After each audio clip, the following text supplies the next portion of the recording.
everyone! Andito na naman yung nagpapapansin sa inyo. So, ngayong araw ay may ganap na naman tayo. Ay may video na naman tayo. Ay for the go! For today's video nga pala, ay samahan nyo kami sa mga kaganapan namin kahapon. Ay for the go! Pupunta nga pala tayo ng South Upi. Siyempre, kasama ko si Bebe at ang aking asawa. Wow. May ihatid nga pala kami doon at dala pasyal na rin. Dahil matagal na kami hindi nakakapunta doon. Sabado pala sa mga araw na ito, kaya may nagbebenta talaga dyan sa mga gilid-gilid. Gilid-gilid?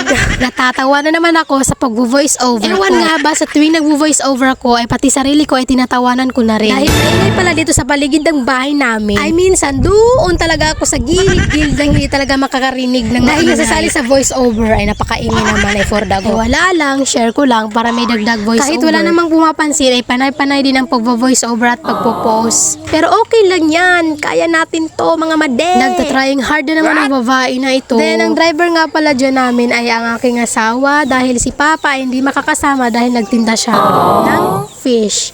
Fish? Isda? In English, nagpatobel lang nga rin pala kami dito para hindi tayo maubusan ng gasolina. Mahirap na, baka makapagtulak tayo hindi natin makaya ito. Okay lang kung motor lang or payong-payong. Mahaba-haba nga pala yung vlog natin for today's video. Kaya, ewan ko naman kung saan ko naman pupulutin yung sasabihin ko dito. Ay naku, seryoso talaga yung mga mukha ng mga tao na yan. Pati si Baby ay parang hindi na madrawing yung mukha kaya naiinitan na rin. Andito na nga pala tayo sa boundary ng South Upi at North Upi. Fast forward, dito na tayo sa bahay nila. May nag-aantay pala na chikiting dyan. Kitang-kita mo talaga yung tuwa ni Ford dyan. Nakangiti talaga siya yung pagdating namin. Kumusta ikaw? Hello! Kiss ako.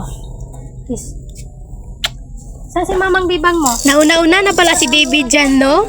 Tapos yung lukso-lukso talaga ni Ford, oh. Halata talagang masayang-masaya. Ay, naku. Pumunta na rin nga pala kami sa palengke para bumili ng gamot. Dahil hindi maganda ang pakiramdam ng ate niya. At bumili na rin pala ng ulam pang hapunan mamaya.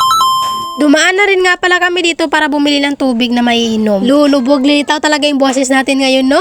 Hay, bahala na. Basta may voice over ko lang ito. Oy, baka matambak na naman dito sa gallery natin tapos hindi pa ma-voice over. Oh, parang galit na naman. Share ko lang pala, no? Ito yung view nila dito sa taas, no? Makita yung kalsada doon. Tapos yung mga truck-truck.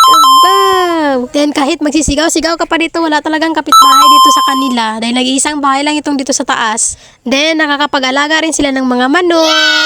Tapos maraming mga sisiw kasi hindi sila basta-basta mamamatay dahil malayo sa kalsada. Ang tataba din pala ng mga bulaklak dito at mga halaman at mga gulay at mga kahit ano pang mga prutas. At may mga cute din palang mga rabbit dito na alaga nila. Wala lang, share ko lang. Ito ang kinagandahan dito dahil makakapag-alaga ka ng maraming hayop tulad ng mga kambing na yan na naglalabing-labing. Ay naku! Ang babata nyo pa, nagkikirengkeng-kengkeng na kayo ha. Kaya pala umuulan, I don't mind it. Nabidyohan lang, Ford dago. Pinuntahan pala dyan ni Ford, no? Kala niya kasi nag-aaway yung mga kambing, kaya pagalitan niya daw. Ay heko. Sabi ko sa kanya, hayaan mo na yan sila, kaya nagsasaya-saya sila. Gumawa pala sila ng mga net dito, no? Para hindi makalabas yung mga alaga nilang mga manok. Eh baka pumunta talaga dun sa kalsada para secure. Kahit kailan talaga, papansin talaga itong dalawang kambing na ito, oh. Pumunta na rin pala ako dun sa baba para tingnan yung ibang prutas nila at meron akong nakita maraming pinya. Akala ko pwede nang kainin. Yun pala hindi pa pwede. Dahil pula pa pala. Sumama na nga rin pala sa akin si Ford pababa. Ang tataba talaga ng mga pinya na ito, oh. Look at that. Pero hindi pa yan pwede nga no? Patandain pa yan. Kay nguda pa yan. Ito ang maganda. Pagbungad mo pa lang, kitang-kita ng mga halaman dito. Ay, for dago. Bibilangin ko pa sana isa-isa itong mga pinya. Kaso, ang dami-dami pala, no? Natakta na yung iba dahil matataas na yung mga damo. Ipapakaraw ko sana sa asawa ko pero hindi daw makaya dahil dikit-dikit yung pagtanim. Pero ang tataba talaga, ang cute ng mga bunga niya. Mapupula. Hindi pa pala yan siya pwede kainin dahil makape. Mag-aantay pa tayo ng ilang weeks or month. Hindi ko kasi alam kung ano yung pag-ani itong pinya na ito. Pero ang cute talaga nila.